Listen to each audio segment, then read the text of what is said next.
Hello friends, how are you? Okay.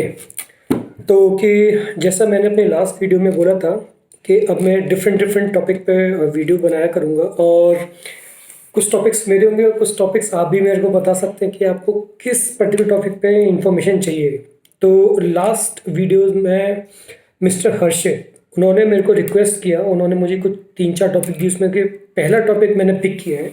और आज का जो टॉपिक है वो है यूएस, ऑस्ट्रेलिया एंड कनाडा के बीच में कौन सा country is good in terms of job opportunity, कहाँ पर जॉब के ऑप्शंस ज़्यादा हैं और कहाँ पर माइग्रेट करना इजी है, और कुछ पॉइंट्स लेके उनको कंपैरिजन करना है, और फिर उसके बाद डिपेंड कि किसकी सिचुएशन क्या है उस हिसाब से उसको डिसीजन लेने में इजी रहेगा।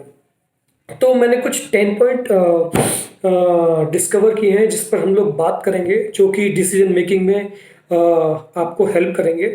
और तीनों कंट्रीज से मेरा थोड़ा थोड़ा लिंक है। यूएस से तो ज़्यादा लिंक है क्योंकि यूएस में मैं 3-4 साल रह चुका हूँ, और कनाडा से मेरा थोड़ा सा ही लिंक है। मैं यूएस में घूमने गया था, तो कनाडा बॉर्डर तक गया था, एंड बस उसको मैं काउंट नहीं करता। लेकिन मेरे दोस्त रहते हैं तो उन्होंने मेरे को काफ़ी इन्फॉर्मेशन दी है, और मैं उनसे बात भी करता रहता था। और उस वक्त हम लोग कंपेयर करते थे, अच्छा कि यूएस बेटर है या कनाडा, किस जगह पे अच्छा रहेगा। तो एंड ऑस्ट्रेलिया से भी मेरा थोड़ा कनेक्शन है क्योंकि ऑस्ट्रेलिया का वीज़ा मेरे पास था, एंड मैं ऑलमोस्ट वहाँ पे जाने वाला था, सेटल होने वाला था। लेकिन उसी टाइम पे मेरे को स्वीडन का भी अपॉर्चुनिटी आ गई, तो मैंने स्वीडन पिक कर लिया। तो ऑस्ट्रेलिया वीज़ा के बारे में भी मेरे को आइडिया है, और ऑस्ट्रेलिया के ऊपर भी मैंने काफ़ी रिसर्च की थी उस वक्त जब मैं ऑस्ट्रेलिया का वीज़ा मुझे मिला था। तो इस तरीके से मुझे कुछ कुछ पता है, वो अपनी इन्फॉर्मेशन मैं बताता हूँ। ज़रूरी नहीं है कि वो 100% करेक्ट हो, लेकिन ये ज़रूर है कि जितना मुझे पता है, थोड़ा बहुत इधर उधर हो सकता है, लेकिन जितना मुझे पता है मैं ट्राई टू कवर। ओके। तो यूएस की बात कर लेते हैं। सबसे पहले वीज़ा की बात करते हैं कि कौन सा वीज़ा मिलता है किस कैटेगरी में। तो यूएस में मेनली जो वीज़ा होते हैं वो है L1B, L1A, H1B, जो वर्क वीज़ा होते हैं। बाकी जो टूरिस्ट वीज़ा या विजिटर वीज़ा जो B1 B2 होते हैं, मैं उन्हें कंसीडर नहीं कर रहा यहाँ पर, क्योंकि वो शॉर्ट टर्म वीज़ा होते हैं। आपको जाना है, आपको वापस फिर विद इन फ्यू डेज वापस आ जाना है। उसमें आप काम नहीं कर सकते, बस घूम के आ सकते हैं, या फिर एज अ डिपेंडेंट किसी से मिलने जाना है। तो L1B प्योर टेक्निकल होता है। L1A मैनेजमेंट लीडरशिप रोल के लिए होता है, इंटरनेशनल मैनेजर के लिए होता है। एंड H1B मोस्टली, जैसा आप लोग जानते हैं, सबसे पॉपुलर वीज़ा है जो H1B होता है, वो आपका टेक्निकल होता है, लेकिन वो लॉटरी बेस्ड होता है। तो लॉटरी हर साल उसमें आपकी कुछ 65 प्लस 20,000 85,000 होते हैं, 2 कैटेगरी होती हैं। और जिसकी लॉटरी लगती है और जिसका नाम आ जाता है, कंपनीज फाइल करती हैं, एंड उसको फिर वो वीज़ा प्रोसीड होता है। एंड उनकी जो ड्यूरेशन है L1B की 3+2 है। 3+2 मीन्स 3 साल का वीज़ा मिलेगा, 2 साल का एक्सटेंशन मिलेगा। एंड L1A की 3+2+2 है, एंड H1B की 3+2+1 है। बट अगेन जब आप यूएस में हो तो आप उसको एक्सटेंशन के लिए भी फाइल कर सकते हो, पीआर के लिए भी फाइल कर सकते हो, या फिर आप कैटेगरी भी चेंज कर सकते हो। L1 से आप H1 पे आ सकते हो, ठीक है। H1 से आप पीआर के लिए आ सकते हो। लेकिन यही 3 वीज़ा हैं जो कि सबसे ज़्यादा पॉपुलर है। अब ऑस्ट्रेलिया की बात करते हैं। ऑस्ट्रेलिया में कैटेगरीज अगेन काफ़ी सारी कैटेगरी, 189 है, 190 है, एंड 489 है, 476 है, 491 है। एंड अगेन उनकी वैलिडिटी और उनके रूल्स सबके अलग अलग होते हैं। मैं हर कैटेगरी के वीज़ा की डिटेल में नहीं जाऊंगा क्योंकि वीडियो बहुत बड़ा हो जाएगा फिर, ठीक है।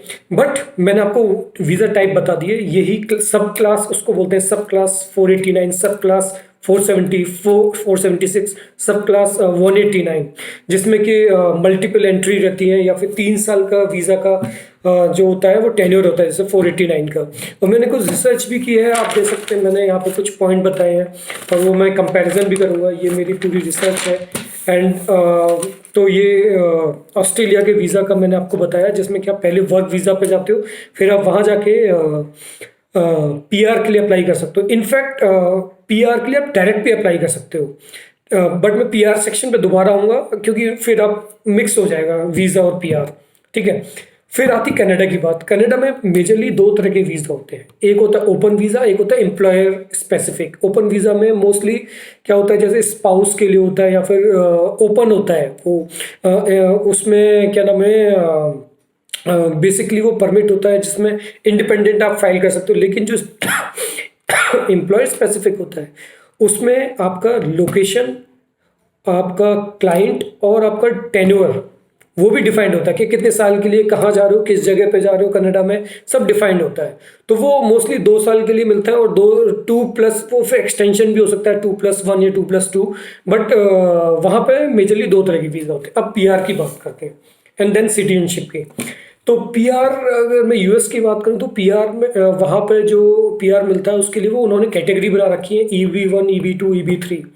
EB1 में मोस्टली L1A आता है, और कुछ और वीज़ा यूएस में ये जो मैंने 3 बताए हैं ये केवल आपको वो बताया है जो टेक्नोलॉजी बेस्ड या सबसे पॉपुलर। अदरवाइज वहाँ पे बहुत अलग तरह की वीज़ा होते हैं, कुछ एथलीट के लिए होते हैं, कुछ वहाँ पर म्यूजिशियंस के, कुछ आर्टिस्ट के लिए होते हैं, कुछ जैसे कोई अगर जैसे हिंदू ब्राह्मण वहाँ पे मंदिर में जा रहा है तो पुजारी का, उनका भी अलग कैटेगरी होती है। बट मैं आपको मेजर बता रहा हूँ जो सबसे पॉपुलर, सबसे ज़्यादा इस यूज़ होते हैं। तो पीआर, उस केस में पीआर जो होती है EB1 में सबसे जल्दी मिलती है, EB2 में और लेट मिलती है, EB3 में और लेट मिलती है। तो H1B वीज़ा पर अगर आप हो तो आप EB3 में भी आ सकते हो, EB2 में भी आ सकते हो, बट L1 में पर हो तो EB1 में आओगे। तो अगेन यूएस की पीआर सम टाइम 2 साल से 3 साल, 4 साल, 6 साल, 10 साल, कुछ भी फिक्स नहीं है। इट्स ऑल कि उनके कितनी लंबी लिस्ट है, कितने लोग क्यू में है, और गवर्नमेंट का करंट पॉलिसी क्या है, वो देना भी चाहते हैं कि नहीं, और कितना। तो वीज़ा में भी इशू है। और हाँ, मैंने एक बात मैं भूल गया बताना, यूएस के वीज़ा में इंटरव्यू होता है, जो कि बाकी ऑस्ट्रेलिया कनाडा में बिना इंटरव्यू के भी हो जाता है। ठीक है, तो यहाँ पे पीआर बहुत टफ है यूएस में। ऑस्ट्रेलिया में जो आपका पीआर होती है वो पॉइंट बेस्ड होती है, और समटाइम आप इंडिया में रहते भी, अगर उनकी जो क्राइटेरिया है जिसमें कि आप जो मेजरली 4 एरिया होते हैं, वो एज होती है, आपकी एज किस ब्रैकेट में फॉल कर रही है, आपका वर्क एक्सपीरियंस कितना है, आपका आपने क्या नाम है, आपका एक लैंग्वेज पे कितनी कमांड है। एक वहाँ पे एग्ज़ाम होता है, शायद उसका नाम आइलेट्स होता है, उस एग्ज़ाम में आपके कितने पॉइंट्स आए हैं, और उसके बाद आपकी लास्ट डिग्री क्या है, मास्टर है या बैचलर है। ये भी बहुत इंपॉर्टेंट है कि आपकी डिग्री क्या है। तो बेस्ड ऑन दिस आपको फिर आपको पॉइंट मिलते हैं। और सिमिलरली कनाडा का भी है, कनाडा में भी आप डायरेक्ट पीआर के लिए अप्लाई कर सकते हो, या फिर आप वहाँ जाके वर्क वीज़ा पे रहने के बाद भी अप्लाई कर सकते हो, तो पॉइंट आपके बढ़ जाते हैं। तो अगर आप कनाडा में या ऑस्ट्रेलिया में हो, दोनों का ऑलमोस्ट सेम ही है। वहाँ पे काम कर रहे हो, फिर उसके बाद पीआर अप्लाई कर रहे हो, तो थोड़ा सा जल्दी मिल जाता है। अगर आप डायरेक्ट अप्लाई कर रहे हो इंडिया या पाकिस्तान या जहाँ भी रहते हुए भी, तो फिर उस केस में आपके पॉइंट्स काउंट होते हैं, जिसमें कि आपका वर्क एक्स में आप अपने मैनेजर से अप्रूव कराते हो आप कि हाँ मैंने आपके अंडर में काम किया है, फिर वो उसको क्रॉस वेरीफाई करते तो एक लंबी प्रोसेस है, कभी 6 कभी 8 महीने भी लग जाते हैं। तो इस तरीके से पीआर का जो केस है, बट पीआर कनाडा और ऑस्ट्रेलिया दोनों केस में तो जल्दी मिल जाती है। मतलब अगर आपने ऑस्ट्रेलिया में 4 साल काम कर लिया तो आप पीआर अप्लाई करते हो, फिर आपको मिल सकती है। ऐसे कनाडा में 2-4 साल काम किया आपने, फिर आपको पीआर मिल जाती है। पीआर के अप्लाई करो, फिर वो मिल जाती है। Point based, again point based. ठीक है, यूएस की पॉइंट बेस्ड नहीं है, कोई क्राइटेरिया नहीं है। ठीक है, इट्स ऑल डिपेंड क्यू। अब नेक्स्ट आते हैं कि किस जगह पे सैलरी ब्रैकेट क्या है। जैसे यूएस में है, यूएस का बहुत ही अलग है, क्योंकि यूएस का हर स्टेट का टैक्स पॉलिसी और हर स्टेट के वेजेस डिफरेंट है। जब मैं वेजेस बोलता हूँ, वहाँ पे मिनिमम वेजेस डिफाइन होते हैं, चाहे वो हर कैटेगरी में। अगर आप रेस्टोरेंट में काम करते हो, अगर आप किसी कैश काउंटर पे काम करते हो, या फिर अगर आप आईटी में काम करते हो, तो पर आवर की जो रेट होते हैं, पर आवर की जो बिलिंग होती है, वो अलग अलग होती है। ठीक है, तो जैसे अगर आप कैलिफोर्निया जाओगे तो सबसे ज़्यादा हाई है, या न्यूयॉर्क में सबसे ज़्यादा हाई है, तो $80 पर आवर आईटी इंजीनियर की कैलिफोर्निया में। बट वही अगर आप फ्लोरिडा या फिर सिंसिनाटी या फिर किसी ऐसे बीच वाले उसमें जाओगे स्टेट्स में, तो वो कम है। तो डिपेंड करता है। तो $70,000 पर ईयर से 1.3 1.5 मीन्स $1,50,000 तक आपकी वेरी करती है हर स्टेट के हिसाब से। तो जिस स्टेट में हो, जहाँ पे आपको जॉब ऑफर है, उस स्टेट को आपको अब चेक करना पड़ेगा। ठीक है, क्योंकि उसी हिसाब से आपको घर के खर्चे हैं, उसी हिसाब से स्कूलिंग एंड बाकी खर्चे हैं। अब बात आती है ऑस्ट्रेलिया की। ऑस्ट्रेलिया में आपका 54,000 से 1 लाख तक की रहती है। उसमें सबसे नीचे कैटेगरी में 54,000 अगर डॉलर की मैं या ऑस्ट्रेलियन डॉलर की बात करूं तो उसमें जैसे हॉस्पिटैलिटी हो गई और बाकी अगर आप नर्सिंग में हो या उसमें हो तो वहाँ उसकी स्टार्टिंग 54 से होती है। फिर और हाई जाना जाता है, सबसे हाई में जो आता है वो R&D में या फिर IT में आता है, उन लोगों के सबसे हाई होते हैं। तो वो $1 लाख पर ईयर इतना रहता है, तो वहाँ पे फिर खर्चे भी उसी हिसाब से कम है, चीज़ें सस्ती हैं। और अगर कनाडा की बात करें तो कनाडा में भी ऐसे US जैसा ही चलता है। इनफैक्ट कनाडा में US का बहुत कुछ रेप्लिकेट किया है, चाहे वो मेडिकल सिस्टम छोड़ के, चाहे वो उनका गवर्नमेंट सिस्टम हो, चाहे वो उनकी सड़कें हों, चाहे वो उनका किसी भी काम का तरीका हो, वो US से बहुत मैच करता है। ठीक है, तो और इनका जो डॉलर होता है, US का डॉलर जैसे 74-75 रुपये अभी चल रहा है। ऑस्ट्रेलिया का 54-55 रहता है, ऐसे ही कनाडा का 54-55 है। तो आप कन्वर्ट कर सकते हो कि आपको कितना सेविंग होगा। अब स्कूलिंग की बात करते हैं। स्कूलिंग तीनों जगह फ्री है। ठीक है, अब जब मैं स्कूलिंग बोलता हूँ, 1st ग्रेड से 12th ग्रेड की बात कर रहा हूँ मैं। ठीक है, 1st ग्रेड से पहले जो प्री स्कूल होता है, जो हमारे यहाँ नर्सरी या फिर बाकी जगह पे जैसे प्री नर्सरी या किड्स, वो वहाँ पे पेड है और बहुत महंगा है। जैसे US में मुझे याद है जब मेरा बेटा था तो उसको अगर 2 दिन या 3 दिन हफ्ते में भी लेके जा रहे हैं तो $400-500 पर मंथ लगते थे, तो काफ़ी महंगा था। एंड 6 साल तक आप ऐसा नहीं घर में रख सकते हो। घर में रखोगे, आप पढ़ाओगे उसको 3 साल 4 साल का, जब वो हो जाएगी कुछ तो उसको किड्स उसमें डालोगे आप, तो वो बहुत महंगा है। बट 1st ग्रेड में आपको आपकी कम्युनिटी में आपको स्कूल है वो आपको एडमिशन देगा। ठीक है, सिमिलरली इसी तरीके से ऑस्ट्रेलिया, इसी तरह से कनाडा है। ठीक है, तो स्कूलिंग 1st से पहले थोड़ा सा खर्चा है, 1st से 12th तक नहीं है। बट यहाँ पे कैच है, 12th के बाद जो बैचलर्स है, जैसे इंजीनियरिंग हो गया या फिर MS है, मास्टर्स हो गया, US में बहुत महंगा है। इतना महंगा है कि समटाइम मैंने देखा है कि मोस्टली पेरेंट्स तो वहाँ एफर्ट नहीं कर पाते, तो बच्चे खुद से ही स्कॉलरशिप लेते हैं या फिर बैंक लोन लेते हैं। इनफैक्ट उनकी जॉब नहीं लगती, वो बैंक लोन पे नहीं कर पाते हैं। तो काफ़ी लोग तो फिर बैचलर्स करते ही नहीं है इस चक्कर में, और 12th होने के बाद फिर वो काम करना शुरू कर देते हैं रेस्टोरेंट्स में या बाकी जगह पे। तो बहुत महंगा है US में। ठीक है, अब ऑस्ट्रेलिया की बात कर लेते हैं। वहाँ पर भी पेड है bachelor and master, but comparatively US से थोड़ा सा कम है वहाँ पर। ठीक है, एंड सिमिलरली कनाडा में भी पेड है, लेकिन अगेन अगर आप वहाँ के सिटीजन हो तो थोड़ा सा डिफरेंट चलेगा एडमिशन के टाइम पे भी, और आपके जो फीस होगी। अब कंपेयर कर देते हैं सिटीजनशिप पे। सिटीजनशिप तीनों जगह पे बॉर्न सिटीजनशिप है। अगर आपका बच्चा वहाँ पे पैदा हुआ है तो आपको बॉर्न वहाँ का पासपोर्ट उस बच्चे को मिलेगा। ठीक है, हालांकि ड्यूअल सिटीजनशिप नहीं होगी, एक ही सिटीजनशिप मिलेगी। कनाडा में पॉसिबल है कि शायद ड्यूअल दे दें। ठीक है, बट मेरे ख्याल से US और उसके असली केस में आपको एक सिटीजनशिप रखनी पड़ेगी, बॉर्न तीनों में मिलेगी। ठीक है, पेरेंट्स की जो है वो रहेगी, बट बच्चे को मिल जाएगी। अब PR की, जैसे मैंने बताया कि तीनों में PR होता है, PR के बाद सिटीजनशिप मिलना भी तीनों में डिफरेंट है। US में उसकी भी काफ़ी लंबी क्यू है, बट ऑस्ट्रेलिया कनाडा में थोड़ी सी ईजी है अगर आपके पास PR है और फिर सिटीजनशिप के लिए आप अप्लाई करते हो तो। ठीक है, अब दूसरा अगला पॉइंट कंपेयर करते हैं वेदर, जो आपको डिसाइड करने के लिए इम्पॉर्टेंट फैक्टर मेरे लिए तो है गुड वेदर। US के मोस्टली स्टेट जितनी भी नीचे साइड में है उनमें बहुत अच्छा वेदर रहता है।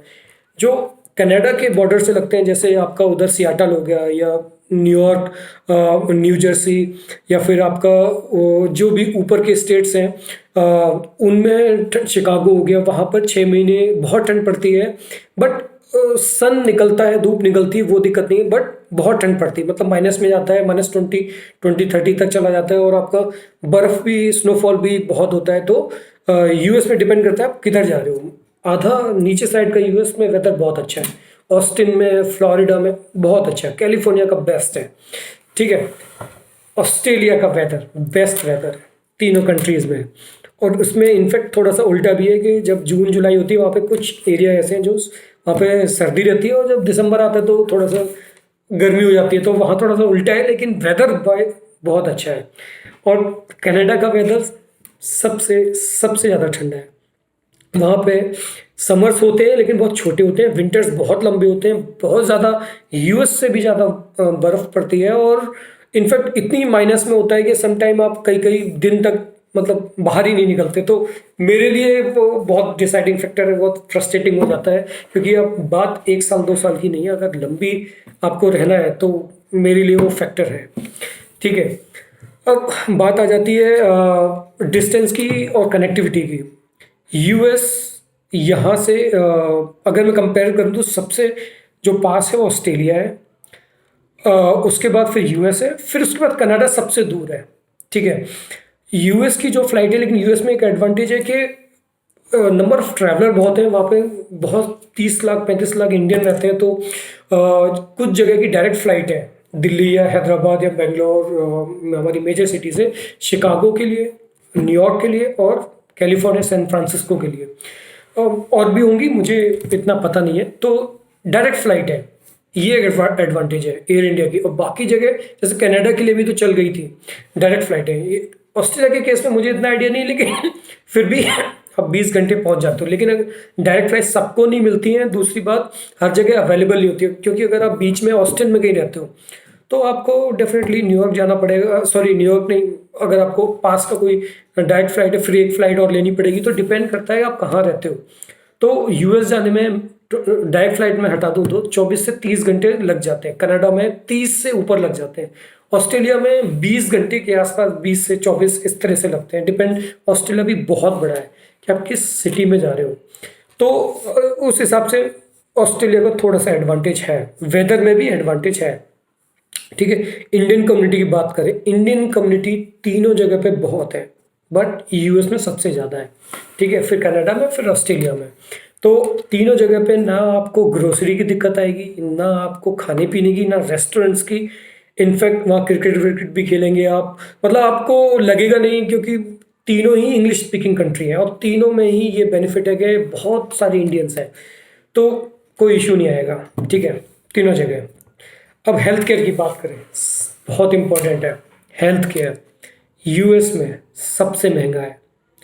मैं इसलिए बोल रहा हूँ क्योंकि मेरा बेटा वहाँ पे हुआ है, वो वहीं बॉर्न था, वहीं उसका मुझे बिल भरना पड़ा था। मुझे पता है कि उसका बिल्स कितने आए थे, और उसमें इवन इंश्योरेंस के पे करने के बाद जो मेरा 10% जो मेरा होता वो भी बहुत बड़ा अमाउंट था। तो हेल्थ केयर बहुत महंगा, यूएस में फ्री नहीं है। ठीक है, ऑस्ट्रेलिया में हेल्थ केयर है, मैं मुझे श्योर नहीं, शायद वो सिटीजन्स के लिए थोड़ा सा सस्ता या फ्री है, बट बाकी लोगों के लिए थोड़ा पेड है। लेकिन कनाडा में फ्री है, ये एक एडवांटेज है, जो कि यूरोप में भी जैसे स्वीडन में था, बाकी जगह था कि वहाँ पे तुम्हारा हेल्थ केयर पूरा फ्री था, जो कि समटाइम छोटे छोटे टेस्ट या छोटी छोटी चीज़ों के लिए आपके बहुत हज़ारों रुपए, समटाइम लाखों रुपए खर्च हो सकते हैं। तो हेल्थ केयर बहुत इंपॉर्टेंट है, जिस कंट्री का डिसाइड करें हेल्थ केयर का देख के। ठीक है, तो इस ये सारे पॉइंट्स में मैंने आपको कंपैरिजन करके बता दिया।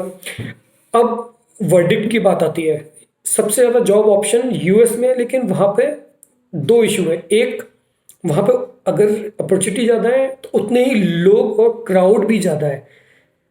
ठीक है, और वीज़ा के ऑप्शंस भी बहुत ही लिमिटेड है, क्योंकि बहुत ज़्यादा स्ट्रिक्ट कर दिया है वीज़ा, यूएस का वीज़ा मिलना बहुत टफ है।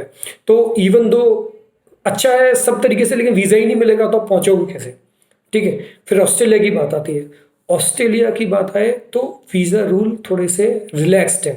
ठीक है, एंड कनाडा की बात आती है, वहाँ भी रिलैक्स है, लेकिन weather wise and distance wise थोड़ा सा मुझे तो मेरा वर्डिक्ट है। एंड हाँ, एक चीज़ और, यूएस में ऑलरेडी टेक्नोलॉजी बहुत आगे है। ठीक है, ऑलरेडी वो बहुत ज़्यादा लीड करते हैं वर्ल्ड में, तो वहाँ पे सेचुरेशन पॉइंट भी आ चुका है। कनाडा और ऑस्ट्रेलिया में अभी वो पॉइंट आया नहीं है, अभी भी उनके जो सर्वर है वो पुराने कन्वेंशनल वे में चल रहे हैं, अभी भी वो क्लाउड पे मूव कर रहे हैं, अभी भी वो वीएम से मूव कर रहे हैं, तो वहाँ पे स्कोप है।